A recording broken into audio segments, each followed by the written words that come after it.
Yo, yo, yo, welcome back to the Further Your Lifestyle podcast, conversations on lifestyle, passions, and hustles. My name's Chris Felling and I am your host, and today I am absolutely thrilled to introduce you to Matt Lees. Now, Matt, he is the owner, the founder, and the successful man behind the business RetroGaming, and he's created this from his bedroom at home, and basically what he does for a living is he buys and sells video games. Now, what such a cool gig that is, and what I love about Matt and what he's created is he not only just goes about having high quality as his mission for the business, but that represents itself in all that he's doing. He's created such a really good store, online store, he's doing the branding properly, he's doing everything with excellence, and that's what I love about it. And he's just a young gun, with an ambition, with a goal, just to, turn a childhood passion into something which is lucrative and something that hopefully will go on to make him a full-time income for his longer days. And I had no idea that he was the only one doing the operations behind the scenes for RetroGaming. And when we finally met, I was just blown away with that he was doing this all by himself. This is an awesome episode. We jump in about what it's like creating and building something from scratch at a younger age.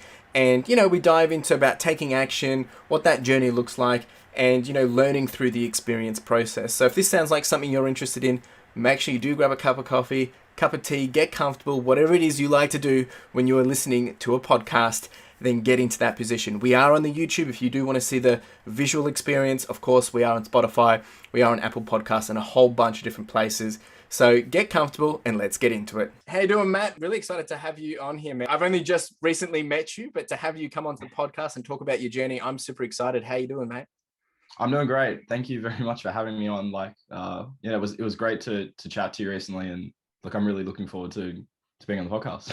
No, you're welcome, man. And it comes with everything that you're doing, and you are making a standout for yourself, right? And I think it's so great to be able to have you here. And for the audience, let's just dive straight in about you. So who are you? What are you about? Let us know about you in a nutshell. Well, I live in Port Macquarie. I've been here for 10 years. Grew up in Southern Shire of Sydney, then moved up here with my parents, and went to school, graduated, studying a business degree at the moment. Originally did exercise sports science, switched over, didn't really like it, and now I'm running a full-time business and loving it. That's it. And I mean that is the short of the story, which is it's just so cool because you're only 21, right?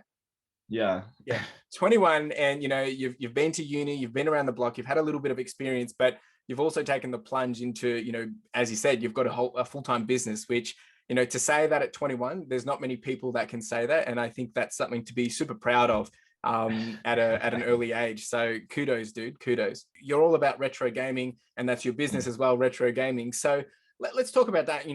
Passion for video games. Where did that even come from? Because I know for everyone it's a little different, and we all get into that slightly different. But for you, how did that even start? I don't think it was I didn't religiously play video games growing up. Like, it wasn't like a crazy addiction I had or anything. Like, I never even really thought about it. I think it was the mix of business with just something that I thought would be fun. And I always loved video games. I guess, I love video games. I wasn't addicted, but like as a kid, that would be the most exciting thing. Like, I remember getting a secondhand PlayStation 1 from my godmother's son, and my mum bought it. I remember I was in the kitchen at the time. I must have been 6 or 7. And like, I was so excited to get this console, and it was my first console. And then the Christmases after that, like, I got more consoles. I got Wii's, got PlayStation 2s, PlayStation 3. And then just like all the fun I had with friends and just by myself, and, even visiting other friends and playing their older consoles. I remember even in high school, I had a friend who just had an N64 and used to play that all the time. And it was so much fun to just, I don't know, relax and try out these, older games or newer games, but they have different controls, different functions. It was always enjoyable. And eventually just the business and the fun for that just sort of combined, and here I am. Yeah, just naturally progressed. And I mean, dude, Yeah. I can hear the excitement in your voice, and I can resonate with that, because I'm a bit the same, you know, like I love video games, but you know, I don't get to play them as much as I think that I love them, you know, Yeah, because neither. like, you love them so much, but you don't get to play them. But even just, you Yeah. know, unboxing something or seeing it in a store, you're just like, oh, that's so cool. But you know, you don't have to play it to have that same excitement. So no, Mm. that's really cool, dude. I can relate to that. And I think a lot of the time the video game element does come from a childhood memory, but you know, I know Yeah. other adults that get into it, you know, as adults. But Yeah. you touched on that. You know, you had a PlayStation, you had a Nintendo. You know, you went through all different. What's your favorite console? I have to say PS2. I spent too much time on that console, and they're just the games that I go back to. I'm a huge Ratchet and Clank fan. I Okay, smashed through 1, 2, and 3. Like they are my favorite games. I'd play them. I'd probably play them yearly if I get the wow, chance. Like that's they're just epic. so much fun. I've never really fully completed one, but I like completed like getting everything I need to get Yep. all the bolts and everything. But you know, one day I'll probably get around to it. Maybe soon before the new game comes out. But Oh, like them, you know, yeah. since it didn't run, you know, it was just full of classics that I love. Yeah, no, fair enough. I mean, I was a Nintendo boy fan because Yeah. simply because my brother actually won one of the Nintendo 64 twin pack controller consoles Oh, from really? a That's sick. concert. And you know, my parents were never going to buy one. So when we got that, we were able to finally get it into the house, and then you know we would rent Yeah. games from Blockbuster every you know couple of Oh, weeks. And you awesome. know those were the days, right? And my Yeah. grandparents they had a Super Nintendo. I can't remember if they got it from Really? one of their daughters or you know but it was at their place, and every time we would go over there for like sleepovers, you know, we'd get out the Super Nintendo and play it, and we had no idea what we were doing, but it was just so much fun, right? Yeah. Well, Well, yeah, there you go. just you know, video games are it just takes you to a different place sometimes. And I see all types of different people. Like no matter if you have a stressful life or whatever situation you're in, like you can sit down and play a video game and it can just take you to a different place, give you different experiences, and you can have That's so much it. fun. I totally agree, and I think there is that controversial conversation around, you know, should we be playing video games versus, you know, we shouldn't be, and all that jazz. But for Mm. me, you know, I've set a goal this year to complete 3 video games simply That's because it. it pushes me away or takes me away from all the hustle and drive to get things done, and it means I'm going to Yeah. have to relax and you know just have that downtime. And it still is, yeah, easier said than done because you know Yeah. I want to do it, but I also want to do all the other stuff too. But Yeah. it's been great. I've played more this year than I have probably in the last 3 years already. So I'm a happy man. Yeah, well, yeah, I love the gaming, and I wish I had more time to game. But even in the last year, I think I played more than I played bits and pieces of more games than long ways through. Because like especially over Instagram, like I interact with so many people, and so many people give me different ideas of, oh, you should play this, you should try this. So when it comes in, I'm like, oh, I'll give it a go. And that's it. And sometimes I'll be sitting there for 10 minutes, and that's an hour, and I'm like, oh, I gotta do some work. Yeah, but that's actually quite interesting, and it's a good segue because you know in a minute I'm going to get you to kind of give us a summary of what retro gaming is all about. But I guess Yeah, having a business about you know all about video games and selling video games, you would probably need to know what you're selling as well in some yeah. essence. So being able to try out different things, it's well, it sounds like a fun job. But on that note, let's so retro gaming, you know, your business, Mm. summarize it, pitch it to us. What is it? What is it all about? And you know, where did it come from? So retro gaming, we focus on selling like high grade, high quality games. Like if you want to get a video game from your past that you want in, you know, a high quality condition, say for a present, or you just want to, you know, have everything looking as it did when it was new.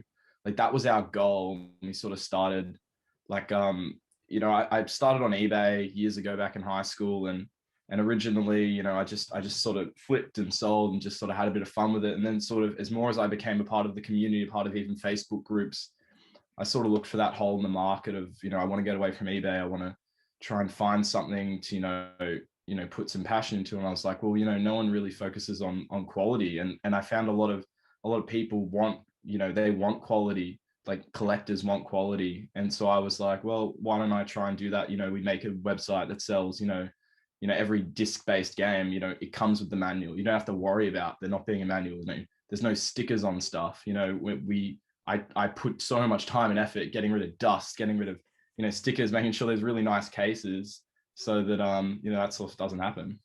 I can only imagine. Wow. Okay. So you know that's you know, and I think that's really good because as, someone that does buy video games, and when I want to buy things, I do want that high quality. Majority of the time I am purchasing, new video games. So that comes like that. But in the past, especially since I've started doing reselling and, doing the podcast, I've had a lot more free time. So in my backdrop, I don't know if you can see, I've, started to collect, just memories and things that I've always wanted, and just getting those boxed versions or, somewhat almost, complete in box and all that jazz. So that experience, I'm never going to play them. I mean, I don't have the consoles to play half of them, but like their memories or their things trapped in a moment of time, which I just love to be able to have on the back wall. And it's very hard to find those, and at a reasonable price too. So okay, so with that then, so the quality of games and all that jazz, but let's talk about the business itself. So you started off reselling on eBay, and then you've moved that into the business. So when did you actually move the business into an actual business? Like how old is the business, and what's it, I guess, from moving across from just reselling on eBay to then having a bit of a, online storefront? What's that kind of like? It's a lot of work. There's a lot of work involved. I was pushed into launching the business. I had the idea for a long time last year, and I was pushed into it by, uni, when I had an assessment that involved us starting a social media account. And I was like, you know what, stuff it. I may as well start. So I started doing social media and sort of previewed to the launch of a website for what retro gaming is now, because it was really nothing. It wasn't anything before the website. It's hard to sort of be anything when you don't have a website. And I never wanted to sort of put it through eBay, because they just take too much of a cut that it's just not worth the effort of making them, like putting the quality effort into it. So when we were trying to get there, it's just lots of time, lots of effort. I collected $20,000-$30,000 worth of games, which was ridiculous at the time. Like I'm just pouring money I didn't have. Like I was getting loans off these collectors that I was friends with, and they were very nice about it. I'm still paying some of them back today, like putting me on monthly paybacks and stuff, and they're very good friends of mine. And just slowly getting through and collecting all this stuff, and then launching with the website. And you got to pay for a website, you got to pay for a lot of small things, and you got to do a lot of work to get there. And connecting with your market as well is quite hard in the marketing wise. And over time, it got to where I am now, and I'm really happy where it is, and just continuing to grow, I guess. Yeah. Okay. And there's a lot to unpack there. so the business, so you basically had the business from a website storefront for, it must be about a year and a half. From at the moment, we've had it for 5 months on the website. Oh, wow. 5 months. So you were just selling on eBay and like Instagram before that then? I wasn't selling on Instagram. I was just selling on eBay. Jeez. And then I sorted, it was all eBay, sort of, skyrocketed during COVID. It was so much fun. And I was that's like, wow, true. I can make a career out of this. And then I sort of was like, well, I don't want to stay on eBay. It's just too expensive. Let's move. And I was like, I'll try and start a website. I knew that at the time there weren't that many great, retro gaming type websites out there. Like you've got the Gamesman and other places like that, but they weren't like the highest, easy to, maneuver around, or they didn't really show photos of the items. They have a lot of stock images. And I was really didn't like that. So I was like, I'll try something different and put in the effort, and that's sort of got to say. Wow. So it's only 5 months. So if anyone hasn't checked out the website, and of course all this is in the show notes and all that jazz, but so when I stumbled across Matt's, when I first met Matt, which I didn't even know it was Matt running the store, when I came across Retro Gaming, the storefront, this is online. It looks like it's, getting managed by a whole bunch of a team, and it's high quality, not just the products, but, just everything that you're seeing. And even the way that he goes about doing his marketing and on Instagram, everything is just clean and polished, and it's neat and tidy. So when I reached out to Matt, and this is a true story, and then we were chatting just the other day, and I said, so is it just you? And he said, yes. I couldn't believe this, right? And I mean, it's crazy, because the quality and what you've been able to create it's there, right? And it speaks for itself. And I think I think that, and that's what's really good. But I'm not saying it's easy either. So with that in mind, I mean, we've touched on a high level of, starting it, and it's not easy work. So let's dig a little deeper, right? So at the moment you're playing the one-man band, you're the boss man, you're doing marketing, you're doing sales, you're doing sourcing, you're doing everything in between, packing and posting. I mean, how do you manage that? I mean, there's a lot. Yeah, it's tough. But having your own business, it's fun. Like you get to decide what you're doing, when you want to do it. You get to, figure it out. Like obviously, I'd say my eBay postage is, I try and focus on retro gaming a lot more than I do eBay, because I still do eBay. Yep. We have to get rid of the bad stock somewhere, so that's where it goes. And but like the eBay postage sort of gets put off sometimes. I might have to wait a couple of days. Usually I post it every day. Like I'm going through it, but sometimes I'm just like, okay, I don't have the time to post another 40 items today. Yep. Especially when we're doing really crazy sales. So I have to stack it up to the next day. But it's just throughout the day. Like I'm sitting in my house most of the day, and it's great. I love it. I sit down, I get to watch a movie, watch TV, and just work. And there's nothing better for me at the moment. No, it's true, right? And I think, with that in mind, and I can relate to it because, building a podcast isn't necessarily just as simple as getting on here and recording. Yeah, for sure. I mean, that's how you start, and then you figure it out as you go, right? And I think the quick message here for anyone that wants to start anything is, there's no right or wrong way of doing this. You've done business for education, you're learning on the fly as well, but that's usually a lot of the way that you're going to become successful, because you can learn anything on YouTube, you can learn anything at university, but until you experience it, it's different, right? And it's going to be different for whatever niche or business or passion you're into. So I can appreciate that it's you just got to do it and figure it out along the way. So yeah, for sure. With that then, so I mean, what do you have any examples of maybe some highs? I mean, the highs you've already said, kind of in terms of that, you just love what you're doing and be able to sit around and watch something while you're packing or whatever. But what I guess some of the lows that you're facing on a day to day, or maybe that you have faced? Well, I guess eBay did stuff me over about a year or two ago. They linked my mum's account to my account and sort of terminated me and locked me into a certain monthly limit. Yep. And with eBay, you can't really talk to them. You can't. Their customer service is terrible. So they were like, we can't do anything. So I thought, and that was all my life at the time, and I was loving it. And that's when I was growing, and I think I was stuck to 26 grand a month, which wasn't much, like maybe even less. It might have been 15. Okay. And I was just thinking in my head, I'm just like, I can't scale this. They won't up it. And then eventually last year on New Year's Eve, they changed it, and I was gobsmacked. I was amazed. They upped it. And then recently, only a few months later, like I think this year, they upped it again, so that now I think it's 250,000 a month. Wow. Which, is just that's livable. That's amazing. Like that's ridiculously scalable. Yeah. And I don't know how, like, because they put me on a red list. They said, no, you're never getting anything. And then eventually they just let me back in. So that was probably one of the biggest downs. Maybe my taxation as well. Didn't really look through that properly last year, and sort of went over the GST limit without thinking about it, only by an extremely small amount.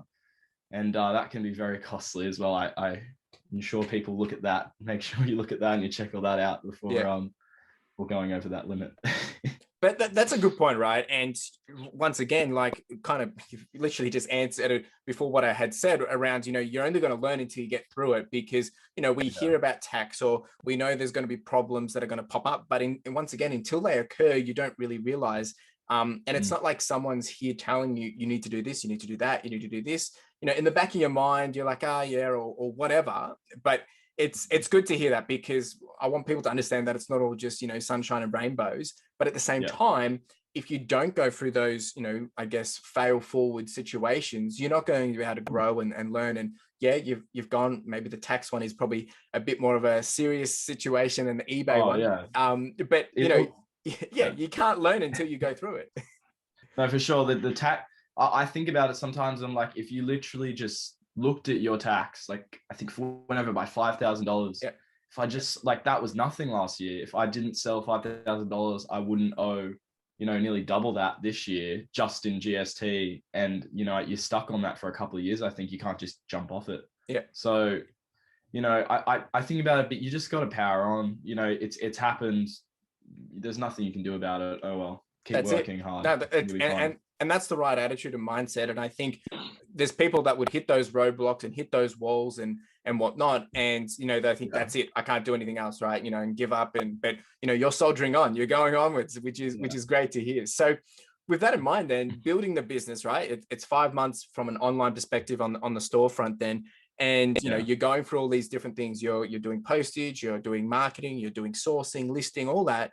So is there any types of, and you can be honest here, is it processes, systems, or are you taking the approach of work smarter, not harder, or are you still just figuring that all out? I think it's all, I'm still learning. I do try and make things efficient as efficient as possible, obviously. And it's just, it can be really hard with so many things going on. I think Matt was saying in one of the podcasts I was just listening to, like he was talking about managing even just your time compared to your life and everything like that. And I think that's the main goal that I struggle with, and I heard he struggled with as well. But figuring that out is quite important. But making everything efficient, there's so much going on all the time. Like I sleep in the house, I work here. Matt said the same thing. There's always something to do. It's hard to have a time off. You might want to go to your room, play a game, and you're just like, oh, I could be listing this. I could be taking photos of that. I could be doing more marketing.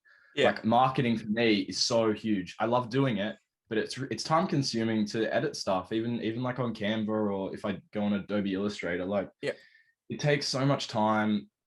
It can lead to sales, but sometimes it doesn't. Sometimes it can be quite demotivating if you do something really great and you think, wow, this is great, looks good. We're going to put it out, people are going to see it, and then nothing really happens. You're like, oh crap.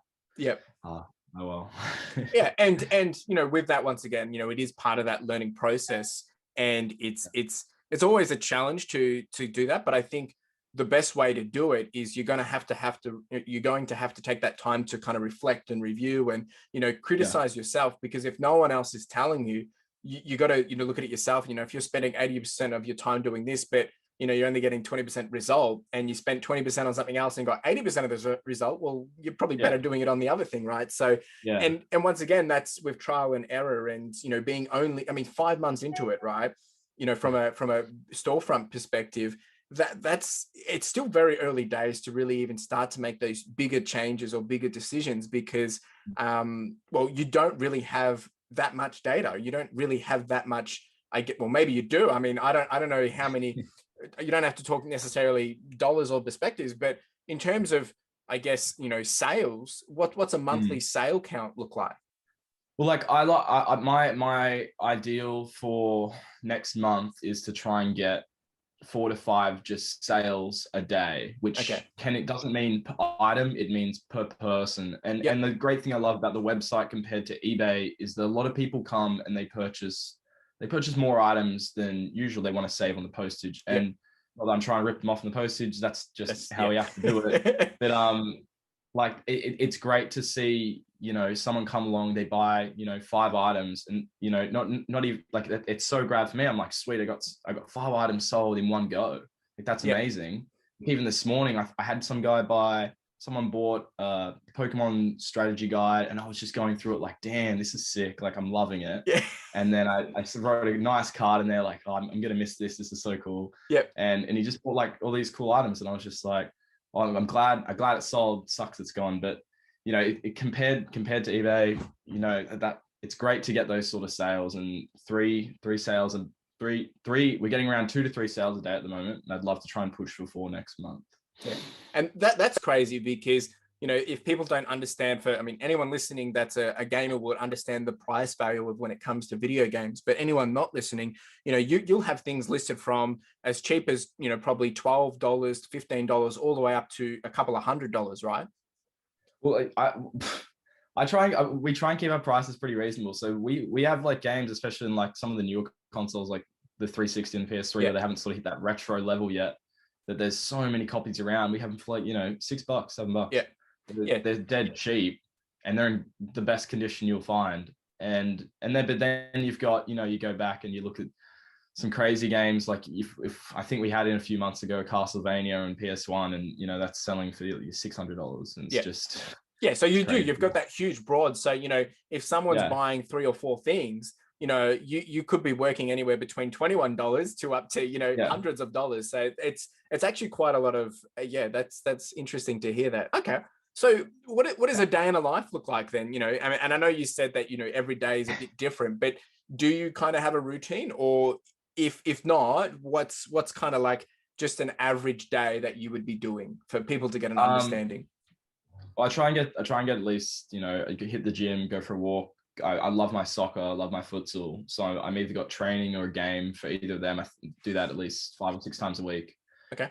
And then I try and hit the gym every day as well. And they're my two just sort of, just get out of work. I can relax. I can message my friends, just be silly, have fun.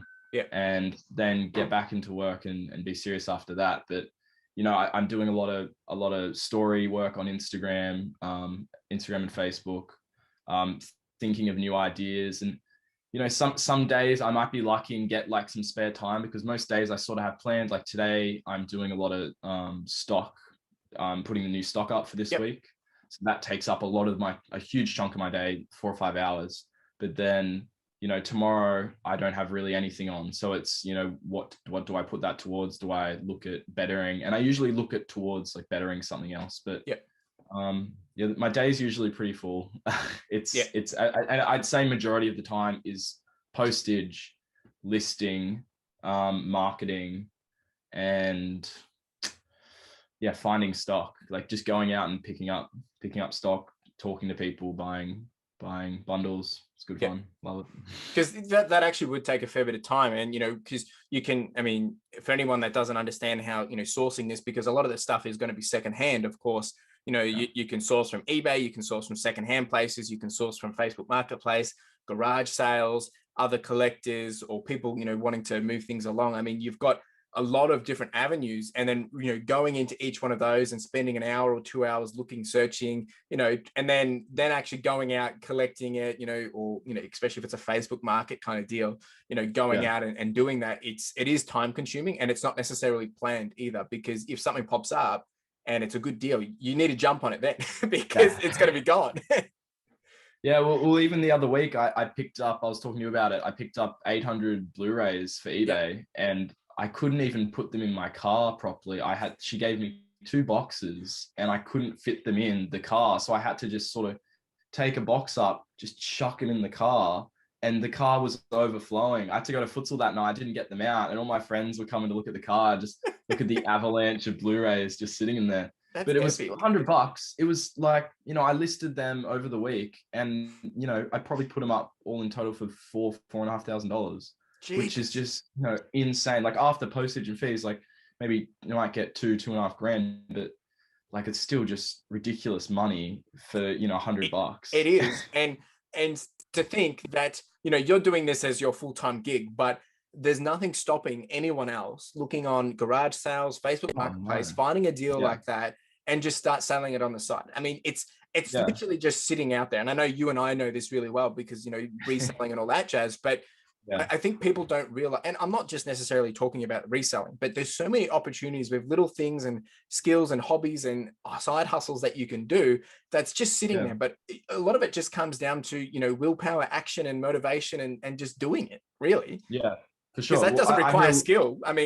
No. Well, I hear a lot of my friends talk about how they want a little more income, or they want a side hustle of some sort. And I'm always telling them, just look online, find a niche or something you can, my niche is obviously video games, but I love going to the thrift store, and I love watching who are the thrifters on I can't remember. Retro Rescuers. Rescuers. They are the best. They're amazing. They're so much fun. And they just go out, and I love doing that myself. And they've given me ideas. Like now I buy puzzles, I buy all these things, and I'm just like, it's just easy money. It's so much fun to go to the thrift store. I get great, gaming stock, and then I get to go and just look through everything else. And I'm like, this is so much fun.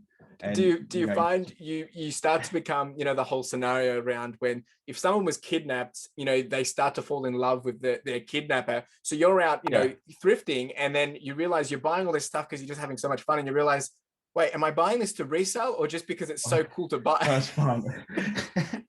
When you say stuff so cheap, where are you based in CBD? What's the thrifting like down there? Is it pretty expensive? I'm about 60 kilometers outside of Melbourne, so it's pretty good. But my girlfriend lives in Melbourne, so I get best of both worlds. But I have picked up, and compliments to my girlfriend for this, I don't want to take the all the glory for this. She found Mortal Kombat on Switch and on Xbox One, both sealed. Yeah.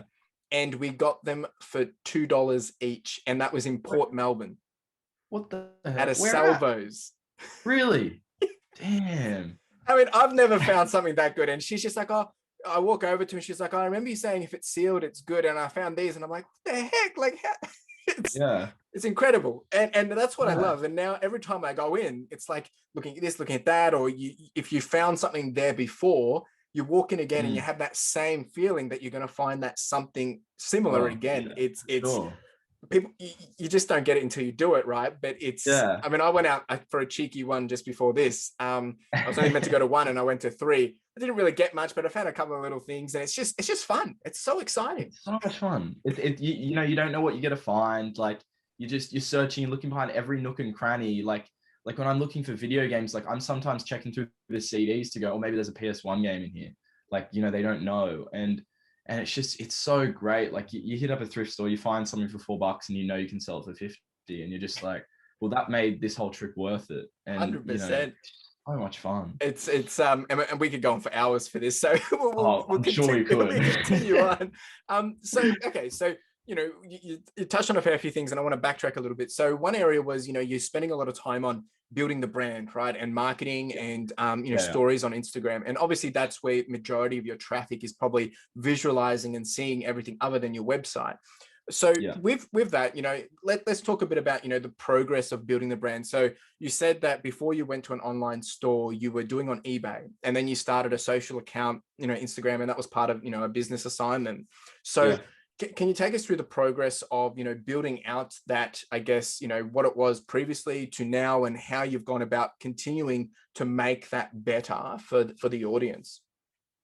Well, I think originally on eBay, I'm not sure what the name we went by. I think it was like Australia RetroGaming or RetroGaming Australia. And like I had a business card or something like that. And it was really fun sort of just figuring out what I was doing. And, on eBay, I didn't really want to make, like I said, I don't really want to make the quality there. And I always knew I wanted to make, the quality site. And I always had that planned. So eBay was sort of just, I was trying to figure it out, do I do retro gaming on eBay? Do I price them even higher than the website and to try and cut the loss of the eBay money? Or do I just make my own website? And so in the end, I'm just like, okay, I think I'll just make the website. We'll make eBay completely separate. So there wasn't really a transition of retro gaming came from eBay to a website and to a social media. It was more just, it started because I'd saved the stock up, that it was all just ready to go. And then, so we started the social media, we started campaigning, I think it was in late October of last year for the website launch. And, it was, I had no clue what I was doing at the start, and it just sort of built up, and it was just so much fun. I was saying to you the other day, like I look back and I'm just like, God, it was so horrific. And then now I've sort of found my feet and sort of gone, okay, like it's actually like my Instagram page is sort of looking, relatively nice now, especially for quality. Like, if you're selling quality, you got to look quality. And that's what I'm trying to build at the moment. Trying, with our bright colors and with everything, it can be hard, but I love bright colors. I love gaming. I think gaming needs to be bright. It's, spectacular. Yeah, you've picked a really good color scheme, the real bright purples, and it really does pick up the other colors of the video games. And like I said, and I've mentioned to you previously as well, but going for your Instagram feed, you know, everything does pop. It's exciting. Even the stories, there's a lot of effort going into that, but you're building that out and making it interactive. But, you know, even just when you're sending out a newsletter or when you're updating on Instagram that you've got new stock, you know, you've got it all sitting around, all sitting there, and it just pops out and everyone's like, crap, you know, what's the next stuff? And even me, I'm probably not going to buy anything, but I'm jumping on there, just having a look and seeing what new stock in case there's a chance that there's something there that I want to get.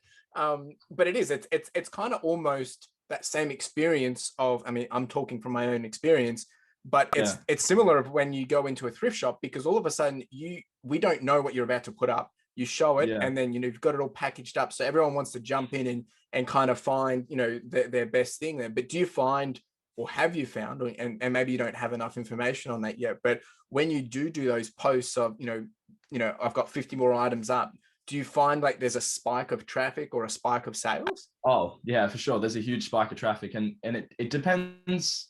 I haven't really been able to narrow it down to what the main even console is yet. Yep. Or even if rare games get people there. I think I'm putting up a little section of rare games tonight, and we're having a huge, you know, load of stock tomorrow. But, you know, I will be interested to see, you know, I think we put a poll up a few months ago and we asked people, you know, have they come to the website, have they bought stuff? And I think it was 60% of people said they haven't bought anything because they haven't seen anything they liked yet. Yeah. Which, you know, it's just understandable. Like you've got, and that, you know, I'm always thinking in my head, maybe these people haven't visited the site, haven't been able to get, you know, see everything. You know, there's pages and pages of stuff. Yeah, that's true. And that's why a lot of the time I'm even trying to remarket older stuff, because I'm just like, you know, there's a lot of stock up that didn't get that. Here it is, you know, here it is, it's new, it's on. And so people might not even know that it's there sometimes. That's unless true. they come and go through the whole site. Yeah. Plus you're working with such a broad audience, right? I mean, you know, I'm going to be interested in certain types of games, whether it's console, genre, or, you know, Star Wars, Pokemon, whatever. Whereas you got other people that they won't even touch that, and they only want a certain thing from PlayStation 1, and it has to be, you know, so like you're going to have, you know, very broad and very wide as well. Well, like, I love the fact that I know that everyone wants a game in like the best condition, and that's true. At least I can offer that, you know. And I can tell you, man, I put that much effort into every item we send off. I haven't had a complaint, because that's good. You know, I know why, and I want to be cocky about that, because before I send off items, I'm going through it, I'm checking it, like rechecking it after it's been checked 3 or 4 times before that, to make sure it's looking the way we described it, the way we put in our condition guides, it's the way it looks in the photos, because, you know, that's what you've ordered and that's what we want to send you, like the item you've purchased. And that's a very key point, because, you know, you are trying to bring quality games, but not just the quality games, you're bringing the quality service, the quality guarantee, and everything you're doing is then quality, right? And, you know, when I got this beanie, you know, even when I was unwrapping the box, it was just so exciting. And, you know, this is obviously different from a video game, but I can understand, as someone purchasing something, when you go through that unboxing experience and it's as good as what you saw, or if not better, then because buying on eBay, you sometimes, you know, it's not always exactly what. And I know that, you know, the pictures you're taking are very consistent, very clear, very clean. But maybe a random question for you then. So on average, if you've got one, I know it will be different depending if it's a cartridge or a disc, but to clean one item or to take a shoot and make sure it's clean, how long would that kind of take? For like on average, a game, like say a case disc in a game. Well, it can change. It depends, especially on the disc quality, because we like to make sure that all our discs are, you know, basically scratch free. I don't know if you purchased any disc based. No, games. I haven't purchased anything yet. No. So all the games that we get, I put in through the disc cleaner and make the time to make sure that the most of the scratches are all just gone, right? And that makes them, you know, play. They look great.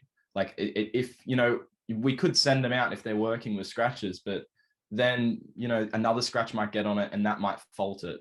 And because, you know, there's already a deeper scratch that it's sort of compounded together.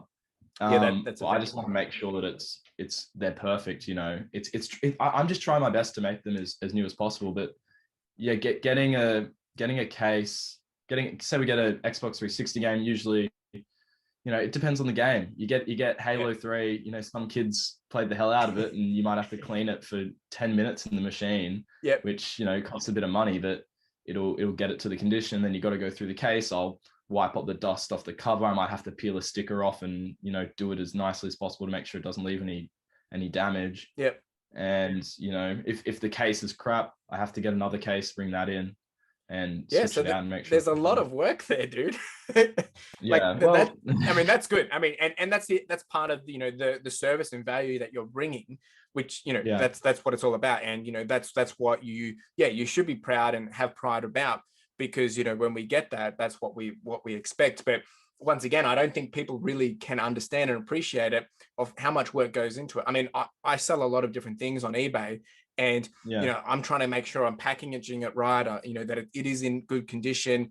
But because I have so many different things, you know, mm, everything's different of how you clean and how you manage it, or how you do this and yeah, how you do that. Whereas, you know, I guess for you, you'll be able to, once you've done, well, for your CDs, you can do it with cleaning. You know, you're going to yeah, have your solution of how you're going to peel those things off. You're going to have your, you know, obviously, you know, some backup, you know, cases and stuff, so you can switch it out. So over time, it's going to get quicker and quicker and quicker. But I was more just very curious, because it's not, it's I don't think people can really understand what that takes, because if you're saying 10 minutes cleaning that, it could be 5 minutes getting a sticker off, and then that, you know, by yeah. the time you've done one listing and photos, it could be half an hour. And I know it's not going to be that for everything. Some things are Well, very quick and clean.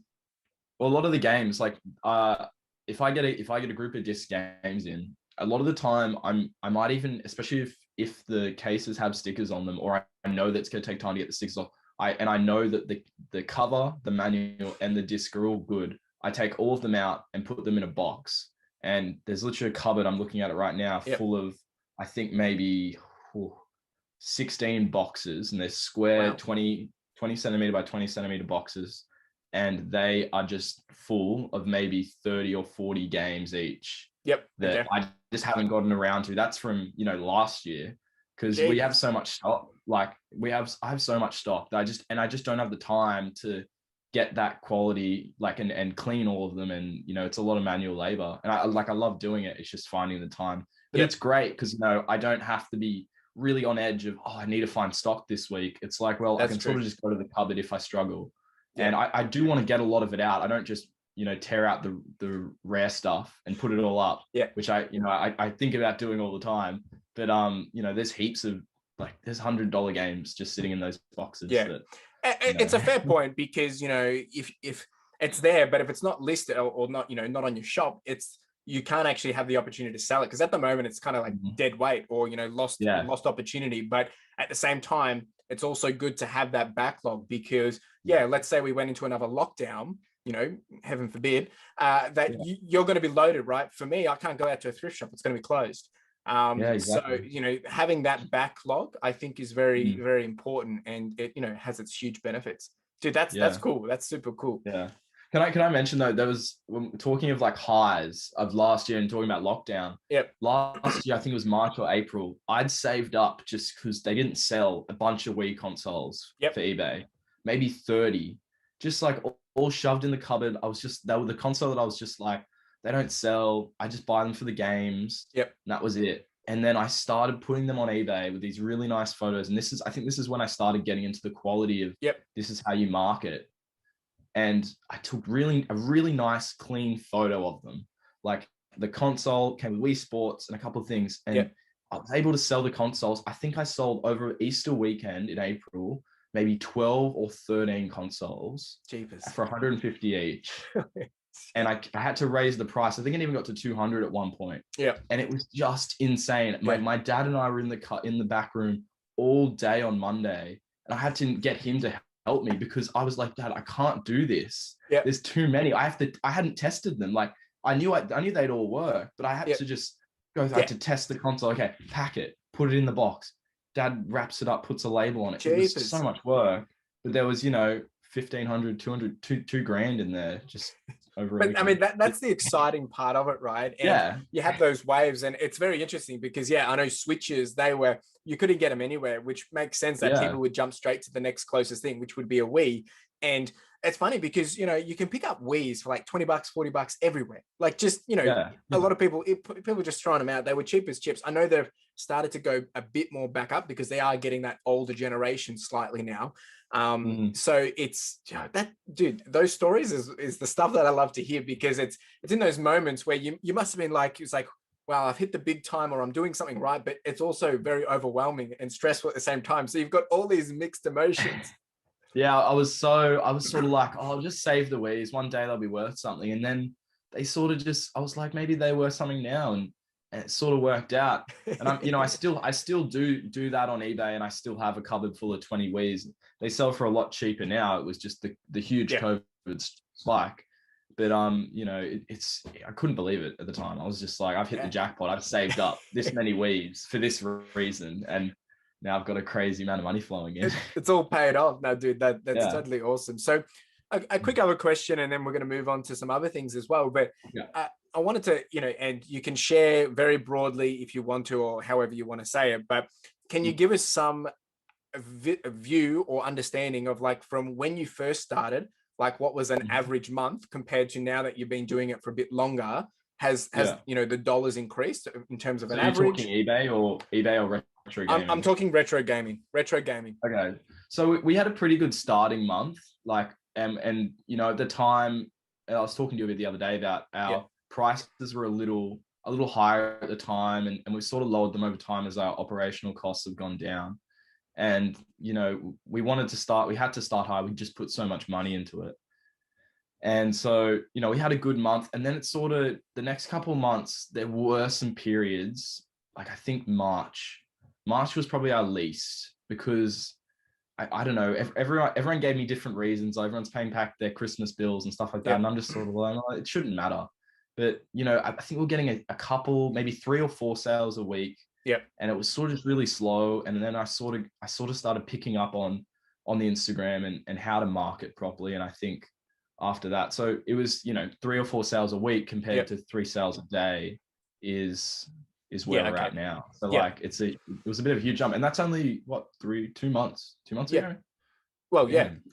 It's and that's why I kind of want people to hear that from you, because I mean, obviously you're the owner and doing everything, but just so people can understand that it is quite possible to be able to do something with passion and scale, and obviously it's hard work, and make some numbers from it. Now, I'm not saying that anyone can just go do their niche and they're going to be pumping out numbers like you're doing, but they might pick something else and they'll be doing less, or they might even be doing more, right? I mean, it's going to be different per niche, but it just comes down really to, execution and getting it done. And of course, you took the decision not to, do a job and work somewhere else. I know when we first chatted, you said you were working at Woolworths originally before you went full time with this. So you've never really been into, a full corporate gig or a full-time gig other than Woolworths, which is fine. And I want people to understand that, you do not have to go through, go do 5 years at uni, go get that big job that everyone tells you need to get. If you've got an opportunity to do something like this, that you're passionate about, that there's an interest, and that there's a few dollars being made at the same time, well, then you should go for it, because you're better off trying to, have that experience younger rather than waiting to 40 and having all these regrets, because I mean, you can still do it then, but time has a big factor to play with it.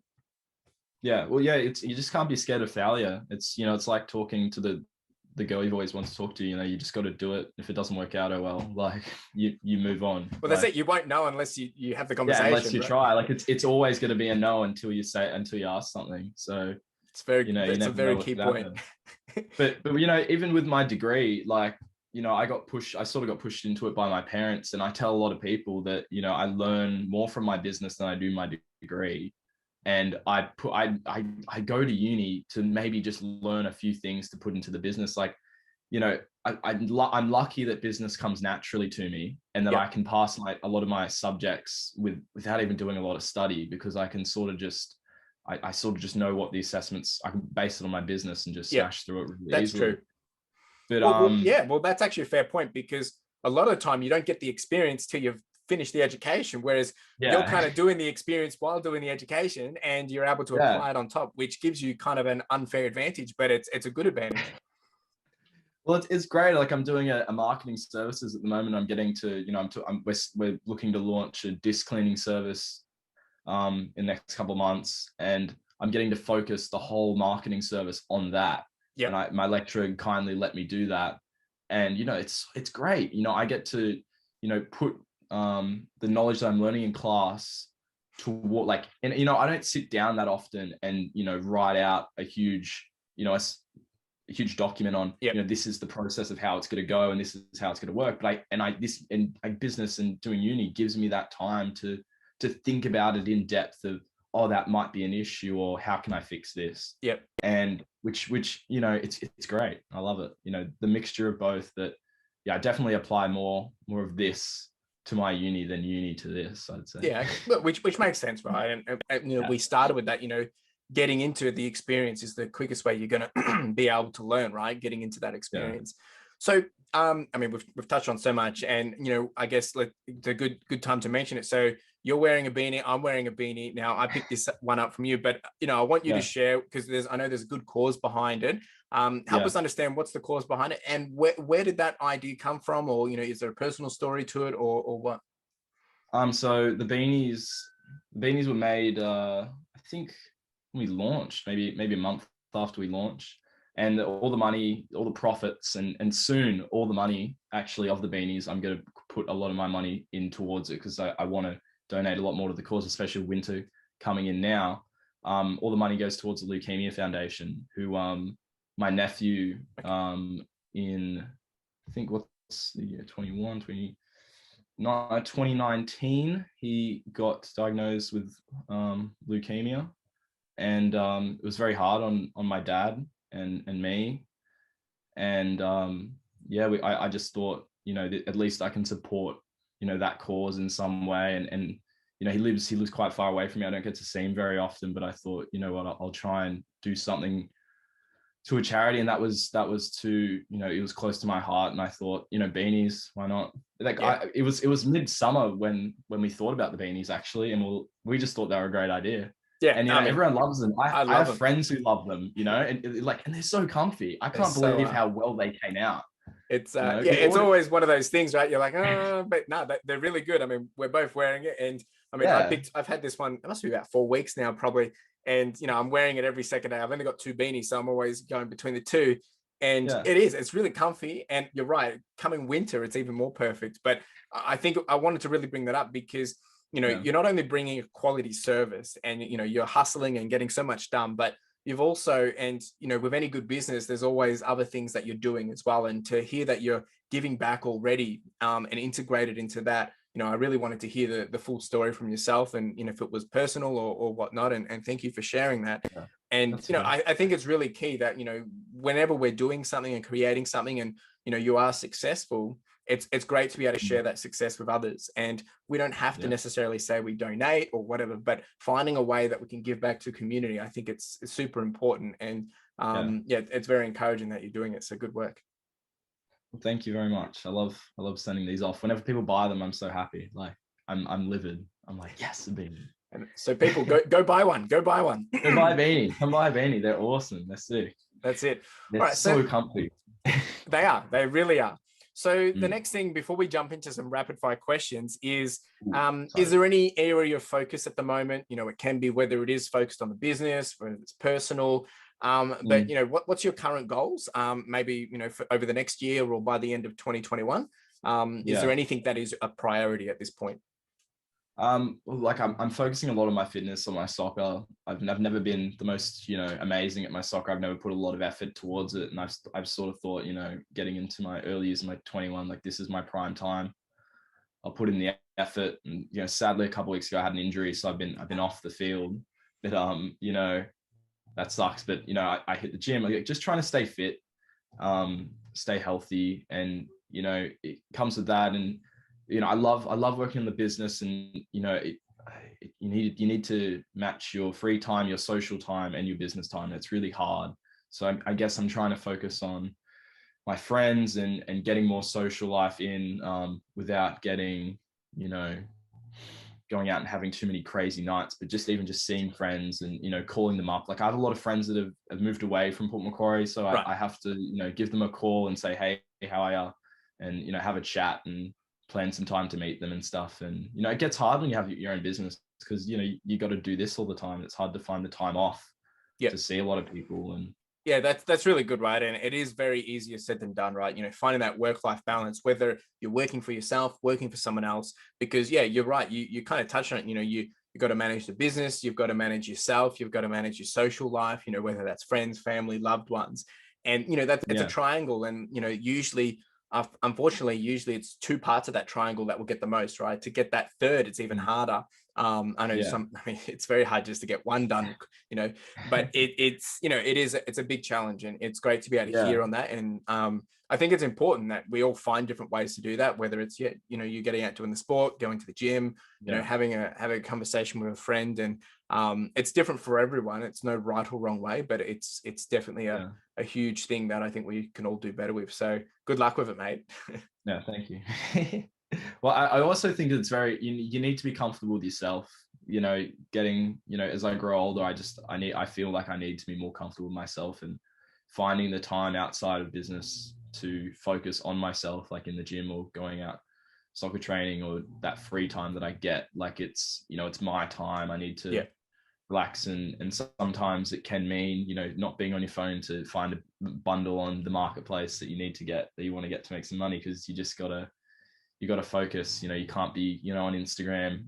You know, I love talking to people and interacting with people on Instagram, interacting with posts and comments and other people I follow. But, you know, sometimes you just have to go, okay, you know, I'm here with my dad, I'm out for a walk, I'm not going to do that. I'm going to take the time. You know, he's not going to be here forever. He's a lot older than me. I got to respect that and, you know, enjoy that time. Yeah, it's a fair point, and it is. There's no simple answer to it other than to just you know, try and do a little bit better each day, right? So no, that's really good, and I think that's important for people to hear, because it's not, you know, I'm a bit older than you as well, and it's not, it doesn't get easier as you get older, and it's not easy when you're younger. But the sooner you can start and have that good practice and routine in place, it will mean it's easier to make sure you've got it as part of your life. So no, it's really important. Thanks for sharing that. That's okay. All right, let's jump into the rapid fire questions, and, you know, try and answer these as quick as possible. I mean, if you do want to dive in, that's fine as well. But the idea is that, you know, you can kind of just like bang, bang, bang. So the first one, favorite book you have read or listened to? Hunger Games: Catching Fire. Ooh, or Ready Player One. It's got to be a mixture between both. Both very good. Both very good. Yeah. Advice you would give yourself as a teenager? Don't worry what people think. You know, everything Gary Vee says, you know, just gotta do your own thing as you get older. Like, you know, no one's gonna care about you in 1,000 years. So don't worry about people care about you now. Yeah, no, it's good advice. Good advice. Now, I think we covered this one. So favorite video game to play? You know, I did say Ratchet and Clank, but, you know, I got some new games that are pretty good. I have to say, I spent a lot of time on Call of Duty Black Ops 2 and 3. So they might be top for me. Like, just the hours, and even when friends come over now, like, we're like, let's play some zombies and just smash it. That's good. It's good to have that diverse range. All right. So outside of business, and you have touched on this already a bit. So how do you spend your time outside of business? I like to go for walks, gym, movies. I love movies, love films. I try to read, video games, love soccer. Like I'm out doing something soccerish every day, touching a ball every day. Love my dog. Got a little Cavaliers laying down, sleeping right next to me now, snoring. Yeah, that's it. I go, like, I live in Port Macquarie, so I go to Sydney every little while and go down and have a great time down there. Go out and have fun, do a bit of partying, catch up with some friends. You know, that's probably it. That's it. No, that's good. You know, just like a normal person, like anyone else, and it's good to hear you've got that good broad range of different things. All right, the next one is biggest challenge to date. I'd say getting retro gaming up, like getting it up, was so huge. Like just getting everything online on like all the stock on the website. Like I think I probably had 500 or 600 items up, and I put them up all within a week. I skipped out on Christmas. I didn't go to Christmas in Sydney with my family because I had too much to do. And I just said, no, I can't spend the time. Like, it wasn't like I'd left it. Like, I sort of knew, and I was just like, I don't think I'm just going to be able to make it this year. And it sucked. I did do a bit of a Zoom call in for lunch, but I was literally just sitting there listing for days, and it was ridiculous. Like, I didn't give myself any time. I was just smashing monsters and having a good time watching movies. But yeah, it was tiring and huge effort. Yeah, no, dude, and I can understand that. People, if you haven't seen his website, I mean, go check it out because it is very high quality. So it speaks for itself. All right, the last one then is one product you can't live without, and it can't be video game related. What do you got? Maybe probably soccer ball. I couldn't live without soccer ball. Like, I love it too much. I was going to say, I'm like, oh, it's probably going to be the soccer ball. Yeah, if I didn't have that, I wouldn't know what to do. Yeah, no, that's cool, man. That's good. All right, man. So we've touched on so much stuff. I mean, I would love to unpack so many different things. And what I'm really excited to be able to do is continue to follow along your journey. And I'll be watching regardless, but come back in a year's time and see where everything is, because I think, it'll be exciting to see how much, you've grown, the brand's grown and all that jazz. So I'll be watching earnestly. And, before we leave, I kind of wanted to give you the chance to kind of, if you wanted to leave one thing or one takeaway that you wanted the listeners to, walk away from this episode, what would you want to leave them with? I had no clue what I was doing at the start. This is a 5-year journey, and it's, you learn a lot over the time, but I think you press it in nearly every episode. It's, you just have to start, do it. Don't worry what people think. Don't worry what your friends from high school think, what your friends that, you follow on Instagram think. Just do it. Jump in, have a go. If it doesn't work, what happened? It doesn't matter. Like, you've tried something, you've done something with your life, instead of just, if you're sitting there pondering it forever, you're never going to know. And, that's what I fear is sitting there and never doing something. I really want to skate. I'm worried I'm never going to, but I'll give it a try. I might break an arm doing it, but it's going to happen soon. And that's good, right? And I think, that's been something that we've touched on quite a lot through this whole entire episode, right? And I think everyone, as I said it was near the start, right, that find something that you're passionate about, find something that you enjoy, and give it a go. Give it a little, put the feelers out, test it, and see what happens. Because as you said, Matt, the worst that can happen is, it doesn't work out, but right? It's better to get that, move on, and tackle the next thing, right? So no, that's some good wisdom there, man. It's like I said, I'm very excited to be able to follow along. Yeah, so, well, like the best thing that happens is it works out and you're living your dream, like your passion. Like, that's right. Could anything get better than that? 100%. And I know it sounds so cliche, but it's true. I mean, you're the example, and that's why I wanted people to hear from you, right? Because you really do bring all that. And I know you are early days, and you're not the perfect, you're not the expert, but you've created something which presents that. And I think that's really special, and it's important for people to hear it. So the last thing then is where can people, and all this will be in the show notes, but where can people follow you? What's your Instagram? And it's retrogaming.au, or just look up RetroGaming. You'll see the bright logo that we have up here, shining on the thing. Looks great.